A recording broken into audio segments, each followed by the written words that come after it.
Pisces, I've been struggling to record this video for you because it is a little bit harsher than other videos are, and it's not my style to be harsh with you, but my guides are saying that we have to use some harsh words right now because it's the end of Aries season, it's the end of fire season, and yeah, lack mentality is not cute.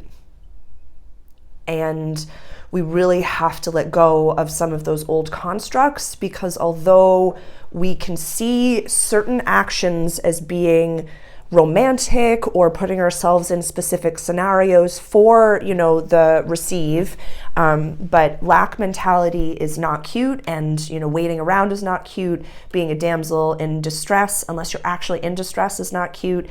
And releasing these mentalities will it will create space for health and create space for healthy knights in shining armor, healthy jobs, healthy money to come in. So the image that keeps popping into my head is, is of a, the image is of a woman, who, is interested in this man. And, it's during a time where, they wear the big skirts and stuff like that. She has her napkin, her serviette, that she's just her handkerchief, and she's waving it around and has dropped it on the ground. And he saw it and did not come to pick it up for her. And she picks it up again and is like, here is my handkerchief and it's on the ground and I need someone to get it. And he sees it. He's not interested in you. He's not coming to pick it up. He sees you. He sees you doing your dance. He sees you putting your feathers out. He sees you doing your Wild Kingdom thing. And he's not interested. But he is not even of the echelon of man to be able to walk up to you to say, I'm not interested in you. So you keep ruffling your feathers more, Pisces, aka diminishing your light more to try to be seen. Whereas what if you just picked up the rest of your costume and you walked the fuck away and you washed your face and you dealt with your own stuff and you said, I'm a goddess amongst children, amongst humans, and a god will see me and recognize me. But I'm not going to fiddle around for a basic bitch anymore. I'm going to tend to my own self. My own self.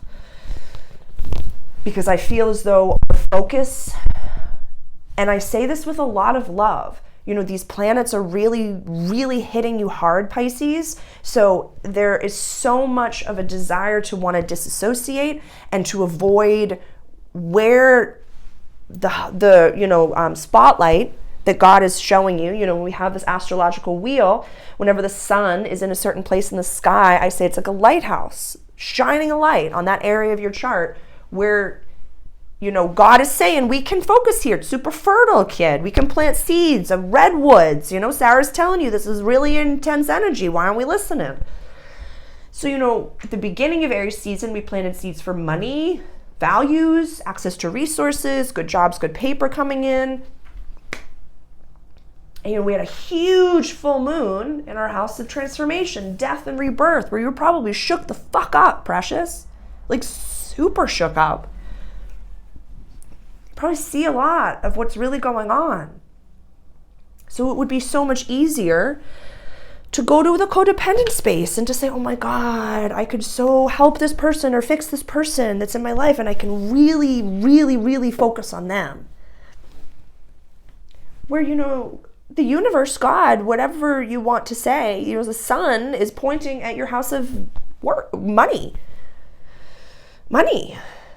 So, although you want to be helpful for that one scenario, that one person, that one thingamajig-jang, Pisces, what if you focused on yourself and you were able to, become completely financially free? And then when people need you, they can call you and say, hey, I could really use A, B, and C.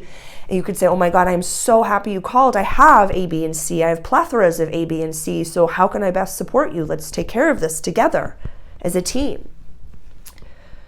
But if we're focusing on one person who is not ready to help themselves, we have to let that situation, that job, that whatever it may be, Pisces, really, really, really go. We have to let it go, let the trauma go, take it off of the lapel and say, I'm not what has happened to me. I'm not this situation. I am not that mentality. I'm not any of that. Because it's not cute anymore. You know, self-deprecation isn't cute. It's not. It's really not. And you know, you can see it in a way that once, in so many realms, I'll give so many examples. So exercising. The second you start working with a personal trainer, take a few classes, and you see proper form, and you go to the gym, you cannot unsee improper form. Holy God. Can't unsee it. You want to go up to everyone and be like, no, what are you doing? But you can't. Can't. You know? When you leave one job that you used to do for one pay and one, you know, shitty boss, and then you go to another job with better pay and a better boss, and you look back at the other people that are in that situation that you used to work with or were in those, you're like, how could I ever have accepted that for that? Dang. Dang. You know, it happens in so many ways when it comes to lack mentality. When it comes to, you know, when you quit smoking cigarettes, you can't go out and have the gossip anymore because you're breathing your fresh air. And you kind of resent the fresh air for a little while because you're like, it was so good. Just like, do you remember what happened? Yeah, I know. I can't fucking believe she did that either. And when you're breathing your fresh air, you don't get that anymore. I get it.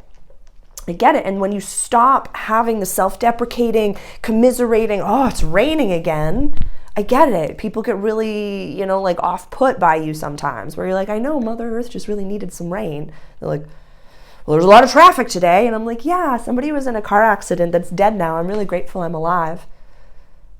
You probably got more time to like listen to some great music since you've complained so fucking much about that job that you're going to. Like, people will not want to be around you when you don't play into the commiseration party. When you don't play into the lack mentality and everyone's like, I gotta spend this, I gotta spend this, I gotta spend this. And it's like, well, money is an infinite resource and I'm so grateful that I have so much of it and that it loves me and I love money and money is my assistant and it just finds me effortlessly and unexpected money finds me too. Yeah, if all they have to talk about is bitching about that, then they will not want to be around you. So I get it. You will lose people that were probably codependent, but embrace abundance, embrace goodness. You are not basic, Pisces. You are so big and bold and empathetic and lovely and wonderful, and I appreciate every little bit of who you are and what you do. But let it go. This is a powerful eclipse new moon, so these are manifestation energies. So I really would say protect your vibe. Don't be around people that can't handle you crying.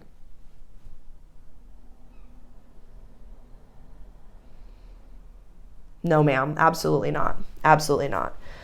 And it's awkward at first. I'll give a personal example for you. I'm unpacking a lot of really intense things with my birth father right now. And I had a phone conversation with him the other day where I was crying and just crying because I was having the conversation. And he just said, Sarah, like, are you okay? And I said, I feel things so powerfully. This is just me feeling this conversation. And I said, well, why is it making you uncomfortable? Or I said, why is it affecting you? Or how is it affecting you? I wasn't saying, why is it affecting you? I was just saying, how is this affecting you? I'm feeling this, the energy of this, like, just experiencing this. And he just goes, well, I equate tears to sadness, and I don't want you to be sad. And I think that you're sad. And I said, I'm not sad. I'm just feeling so much, and I'm grateful for this conversation. I'm grateful for this moment, and I don't mean to make you uncomfortable, but this is how much space I take up. And I said that through brazen tears. And by just even being able to have that conversation through tears, like, was a very powerful moment. But you can do that, Pisces, because let me rephrase. I don't want you in the bathroom crying alone anymore. I want you to cry in front of the person, in front of the moment, and say, I'm grateful. I'm not sad. I'm not mad. I'm not in lack. I'm not in anything. I'm in abundance, and I have an abundance of feelings. I'm experiencing an abundance of emotions, and I want to let them pop off and just be, because I'm this big. So really embracing abundance and looking into that, and don't be around anybody who can't handle your tears. I love you.